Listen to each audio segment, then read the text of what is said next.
Okay, so in part one, we left off at the Sakura Hotel and Cafe with our friends Yuka and Mikiko. So, the other thing we did while we were in Ueno, and this obviously came before we went to the hostel, but it didn't get pasted that way because of the way the journal entry went.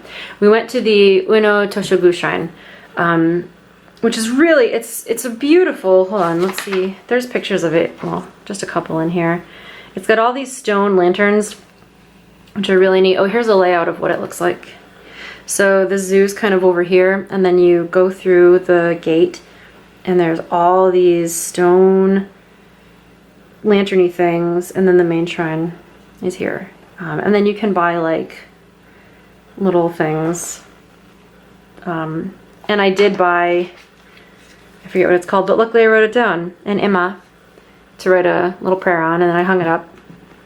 And then this is just the same thing, same information, but in English and laid out a little bit differently. So it tells you a little bit about the gate and the lanterns and how the shrine, you know, is structured in the mirror and stuff like that.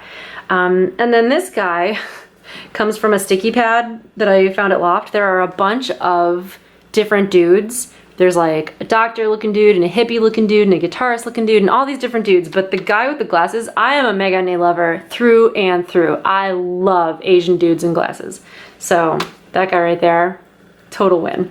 I did buy a fortune at the Ueno Shrine. So this was the little paper that came with the fortune that I bought. And I tied my fortune to the little board there, so I don't have it. I didn't keep it. And then this was just a little envelope. And what else? Oh, and this was another huge highlight of my trip. So on June 3rd,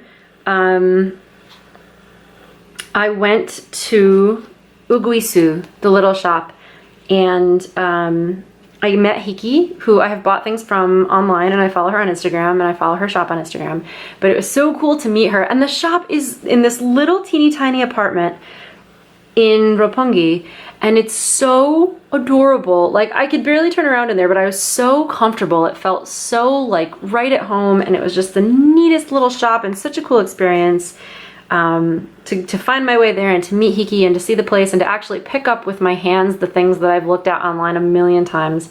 So that was really cool. And we actually spent the day in Roppongi because we did that, and then we did Tokyo Tower. We actually did Tokyo Tower first, but this is how it got pasted. And Tokyo Tower has a stamp, so, I mean, obviously, I got one because why would I not? And this is just a brochure for Tokyo Tower, the English brochure, and this is my observatory ticket. We didn't go to the special observatory, we just did the main one because I'm afraid of heights, and Matt made me stand. If you've never been to Tokyo Tower, in the big observatory, which is lower down than the super high one, so it's this area right here. Matt made me stand. They have glass panels in the floor so you can look down and like imagine your death or whatever. So he made me stand on one. I was too chicken to do it last time. I did it this time. I was not happy about it, but I survived. So this is Sailor Moon hawking a vitamin B drink. I don't know if it's an energy drink, but it's a vitamin B supplement drink. I like Office Lady Serena or Usagi. It's really cute. I had to because it's hilarious. And then the other thing that we did while we were in Roppongi was go to the Roppongi Hills shopping complex and the Sailor Moon exhibit in the Mori Arts Center. Oh my gosh, it was so amazing. Like, to see the actual art that I've looked at in art books since I was 13 years old. And I mean, when I was 12, the internet was not the internet that it is today. So, you know, it was still relatively new. I was 12 and... Hold on. When was I 12? 1994, I think.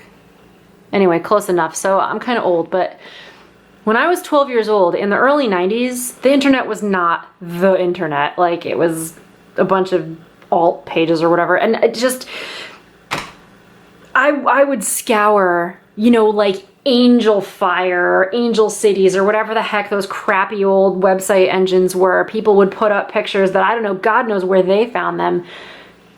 But people would put up pictures of this art, and I would pore over it, and I would print it out. I mean, like, I destroyed more of my parents' color printer cartridges printing out that art, and I still have binders that I like pasted it into, and old photo albums of my parents that I like stole the empty pages in the back of the photo album and put, these were like the sticky ones with the plastic over them, and I would steal all the empty ones out of the back of all their albums and I would put them all into one album and I would like print.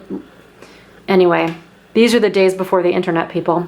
So anyway, to see all that art in person and to see all of the toys and the prop stuff and the merchandise from from when the show first came out all the way through today, the dolls and the paper, and oh my gosh, it's so cool. Oh, so cool.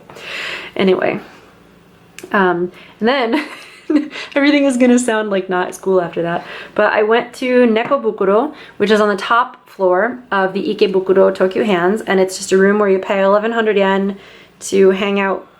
Oh no, 700 yen. 700 yen to hang out with cats. And people tend to be very aggressive with the cats, like they chase after them and want to pet them, so the cats tend not to be very trusting there. I've heard that at other cat cafes they're a little more likely to actually come up to you, but this one not so much. But it was cheap. This is a paper from the St. Mark Cafe. The chocolate croissant is like one of my favorite snacks. This is why I'm fat. But anyway, so we met our friends and we went to the Tsukiji fish market on June 5th.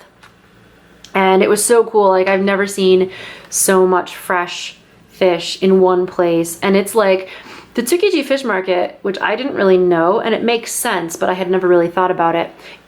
It's not a tourist attraction. A lot of tourists go there, but it's not designed to have tourists there. So if you go to the Tsukiji fish market, there's one side of it that's all stalls and restaurants. And there was this one famous sushi place that I guess was like highlighted on Food Network, and people were legit waiting 6 hours to eat sushi there. I'm like, dude, every place in here is getting sushi from right over there. Like, why? You know, whatever. We waited 2 hours, which is not as bad as 6. And the other side, so there's like a main thoroughfare, and then there's the marketplace with the stalls, and they sell other stuff other than sushi. Like there's knives and vegetables and all kinds of, you know, books and stuff. And then on the other side are like the docks, and I mean, you are legitimately picking your way through people cutting up fish and ice being slung everywhere. Like you're in a working dock environment, so it's a really cool experience, and you get to see all this crazy fish. It's like jewels as far as you can see. Oh, so good. And then another Holy Grail visit was the loft in Shibuya. And this is the English floor guide, and this is the whole first floor is stationary. It's just the most amazing place. Like, I can't even describe to you. If you've never been there, loft in Shibuya, man, it's amazing. If you're a stationery lover, most amazing place ever. We had Genki sushi that day, which wasn't as good as the sushi at Tsukiji, but it's always fun to like press. You get a touch screen where you order, and you can order up to 3 things at a time, and then your order comes out on a little train, and then you take it and you push the button to send the little train back. It's really cool. And I bought a backpack, which is the Anello backpack, and these are super popular. I saw them everywhere. This is what it looks like since I have it right here. Can't really, I mean, whatever. It's really cool. It's a cool backpack. Oh, geez, sorry. I probably shouldn't have done that. But anyway, it's a really cool backpack. I saw a lot of people with it. Totally loved it.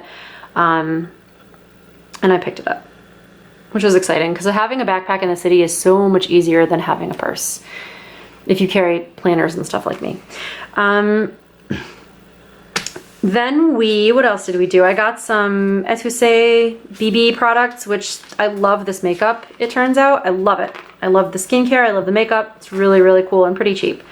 I fell in love with Dutour. Dutour is a coffee chain that started in Japan, and I think it's got branches, I want to say in like Taiwan and maybe one other place. It doesn't exist in America, which is a crying shame, because Dutour coffee beats Starbucks coffee out of the water anytime, day or night, any time zone on the planet. Like, it is so good. Starbucks coffee, I need a ton of sugar and milk to get it down. This stuff, a little bit of gum syrup, good to go. No milk, no nothing, freaking delicious. Glory, hallelujah. So I did get some writing done, but it wasn't until like we were halfway through the trip because there was just so much else going on. It started to get face meltingly hot after that.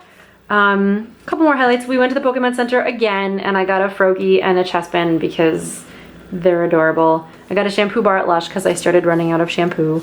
There was an earthquake on June 12th, and I was actually sitting up early in the morning with my back against the wall, and I had my laptop and I was writing.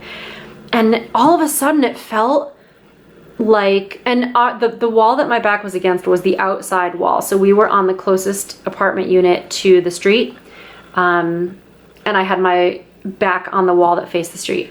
So it felt like somebody came out to the building and was pushing on the building. And it was crazy. I was like, oh my God, what's happening here? It was crazy. And it was an earthquake, but it wasn't bad. And obviously there was no damage or whatever, but it was just, oh, it was funny. We got baked cheese tarts, which I guess this place that sells them just opened up in the Ikebukuro station. They are good. They're not as sweet as they would be if they were made in America, but they're really, really rich and creamy and really, really delicious. So I think they were worth waiting in line, although I probably would only do it once. And I saved some of the paper because I'm a nerd. You know, whatever. I had green dakara at one point, which is made by Suntory. It's kind of, the closest I could figure it is it's kind of like a Gatorade because it's got salt in it, but it's way more delicious than any kind of Gatorade ever. Like, oh, it's so good. I got some graphic t-shirts at GU, which I've heard described as like the Old Navy of Japan, which is kind of fair. And I did share those on Instagram, so if you follow me there, you probably saw them. So what else? Oh, at this point I had to order a suitcase because I had way too much stuff to take home in the luggage that I had brought. So I went on amazon.co.jp, I signed up for a free Prime trial membership, and I ordered a suitcase and it arrived the next day, which was amazing. And the delivery guy brought it on a bike. Like, it was so cool. He, you know, I get a knock on the door, and of course you have to wait for the delivery because you have to sign for it in Japan. They won't just leave it at the door like they do in the States. So I'm waiting and waiting and waiting for the door to ring. Finally the doorbell rings. I go to the doorbell. This little guy in like the classic, you know, Japanese workman's jumpsuit has his little bike, and he's got, you know, wrestling this giant suitcase package off the back of the bike, and I just thought it was the cutest thing. We had curry for dinner that night, so at the curry house Kokuiro, which was good. Crepes in Sunshine City. Oh, not Sunshine City, no. Outside the west side of the train station, of the Ikebukuro station, there's a little place. Next to the Taito game station, if you know. There's a lot of host clubs around there. If you've been, you know what I mean. So then we set out on a pilgrimage the next day, and we went to Hatagaya and Sasazuka, which is where Hataraku Mao-sama, the devil is a part-timer, takes place. So I wanted to see the real life Sasazuka, the real life Hatagawa, because all of these places are drawn in pretty accurate detail in the anime. So to actually go to the places where the stuff was taking place was really cool to see it in real life. This is a paper from Mr. Donut. When you go to Mr. Donut and you get your donuts to go, because you get a little tray and some tongs, and you put all the donuts you want on the tray, and then you bring it up, and they ask you if you want it to go or if you want to eat it in the store. And if you say to go, they give you napkins inside the bag, but they wrap the napkins inside this, why can't I think of the word? Wax paper, parchment paper, whatever. They wrap it inside this so that they don't get donut grease on them ahead of time. Another thing I did that day was I bought 3 bottles of ink. So this is where I was telling you those 3 ink colors I got. This was the day I bought them. And my lighting is starting to get really bad as the sun is setting. So I'm gonna stop part 2 here, and I'll see you guys soon for part 3 when I've got my lights good to go. See you soon.